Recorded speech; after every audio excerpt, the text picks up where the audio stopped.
Hello again, everybody. It's Harry Boxer, the technical trader at thetechtrader.com. It's August the 3rd, Thursday. These are the charts of the day. With another volatile mixed session on Wall Street, market seems to be marking time. I'm not sure if it's basing or consolidating for lower levels, but I'm going to show you some longs and shorts today. Here's a stock we don't talk too much about. I know Gio's been involved with Chegg, I believe, but you can see that after spiking down in February of last year, all the way down at 315, the stock is nearly quintupled in about a year and a half. Getting over 15, up as high as 15.95 today. But the reason I'm showing it to you is after popping here and consolidating, that really would have been a better place to put on a swing. But it was so close to the top of the channel that I had then that I decided to hold off. And you can see it kept working its way higher. It looks like the angle's accelerating. And if you draw your lines this way, the target looks to me right now that if this is the new angle, and we're above that now, this is probably going to accelerate up towards 20. With 22 days to cover short, this may be squeezed. If it gets above 15.95 tomorrow, look for a move over the next few days. Volume is big. This might be a swing trade. And a new swing we put on today for CORT, I just like this overall chart, and I have for a long time. I've been waiting, but finally today, I saw the pop and pullback yesterday, and today the follow-through. I think the stock is headed towards 16 and 18. In the longer term, it might be much higher than that, but we shall see. I think this is the all-time high. It is indeed. And there's 10.24 days to cover. So let's look for higher levels. Big day for data, DAT, that's Tableau software. Broke out of a wedge pattern here with a breakaway gap. Traded 3.9 million shares. There's 5.1 days to cover. The stock basically blew out of a big wedge and is on its way, I believe, towards first mid-70s and then low 80s. How about that DVAX? Late in the day today, I put a day trade on it, but the swing's still intact, and you can see the pattern. It looks to me like after a brief pullback to test support at the gap, it's right back up near the high. Now, the spike high was 1020. Today's high 1720. Today's high 1715. If we can get above that 1720 tomorrow, I would look for 19, and then we're looking at low to mid-20s. 3.5 days to cover on DVAX. A good day for ESIO. Probably should have put a swing on this one too.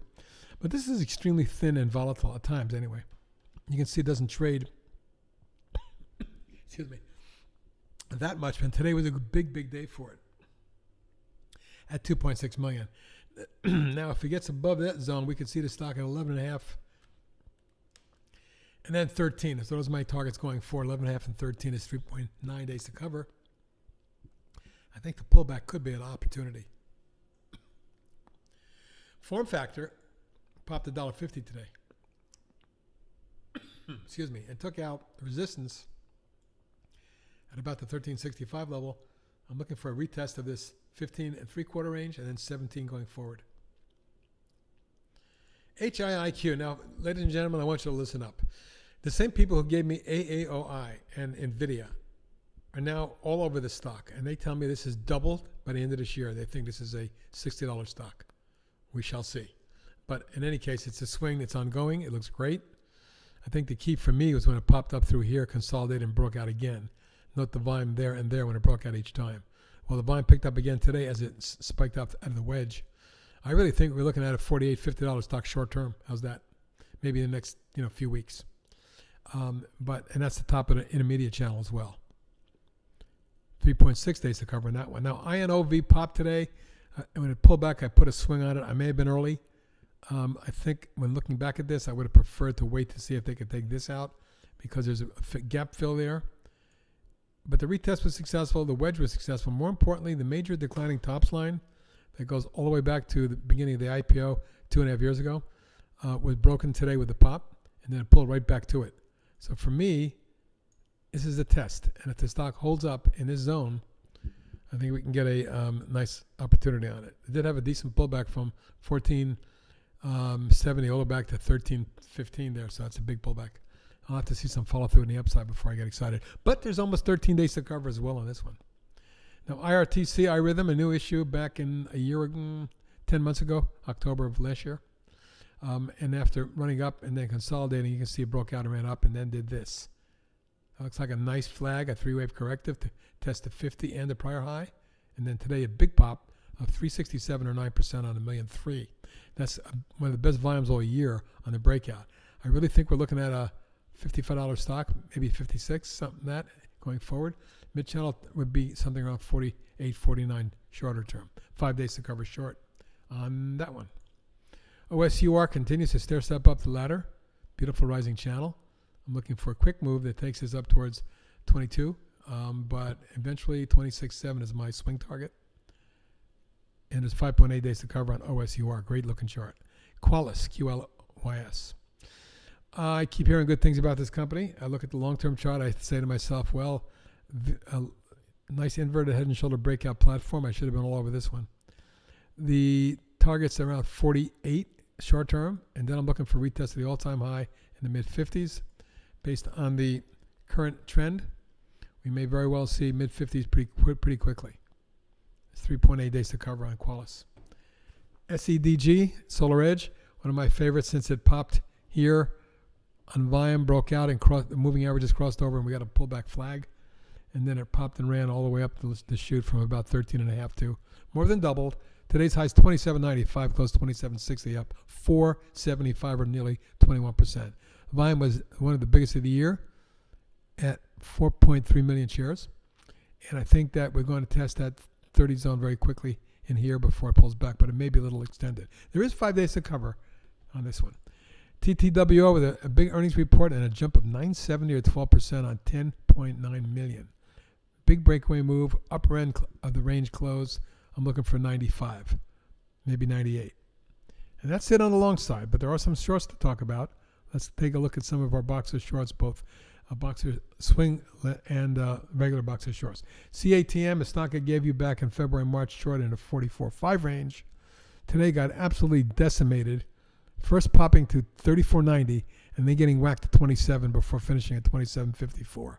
That is ugly. And you can see what it looked like in the morning. It was pretty nasty. I would say cover. If you're in that stock still, it's had a 1, 2, 3, 4, and this is the fifth wave down.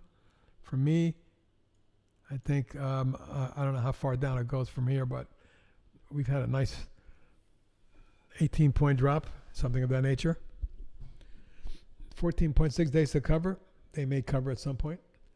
Cavium. Well, Cavium broke the wedge and then snapped back today. So I'm looking at this as still in a short mode, but today the snapback could get it back in shorting at a shorting level near 65-ish.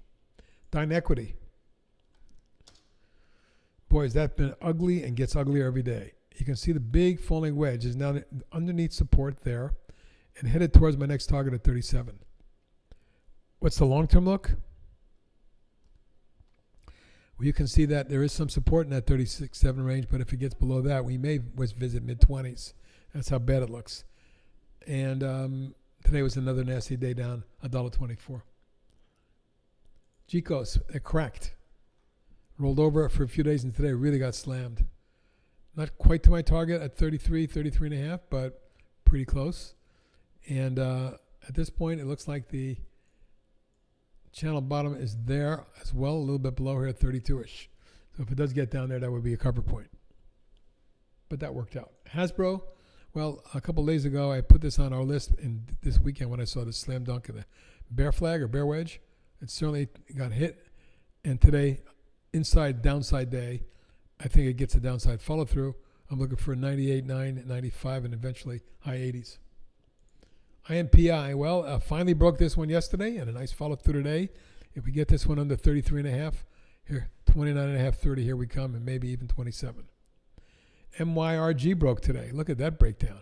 After a big slam dunk and a 2-month bear wedge, down 17.5% today. That's 551 and closing at the lower end of the range. It may yet see 22, 23 or worse. PC Mall resumed its decline today with another drop of 3.9%. It doesn't look good, folks. It may be making lower lows on lower volume, so I still would be covering down in here. PE, that's Parsley Energy, one of the oil stocks I've had on my list for shorting. After a 1, 2, 3, 4, the fifth wave is underway, and it may have actually completed with a drop all the way down to 24.68 today, not far from my $24 target. Eventually, though, it looks like if it continues with its downside momentum, we're going to see it's closer to 21, maybe even eventually 18.5, 19. Veritiv, Well, I thought after yesterday that was going to be perhaps a rebound, but it was not to be. Another $1.50 down or 5%. At this point, however, having dropped from nearly 45.5 to 28 in just 3 weeks and down at the multi-year lows, I'd be covering down here for a quick trade. And lastly, another oil stock on our short list was XEC. After rolling over and forming that big bear flag, it just came down hard from the mid-120s all the way down to near 90, 89.5 from the bear wedge, failed at the declining moving average. Today got slapped for 528 or 5.4%. It looks like it might be headed for 82 and possibly all the way down towards the 75 range. That would be my targets going forward. And that's it on the long and short side today. TGIF tomorrow. I'll talk to you in the morning. Bye-bye.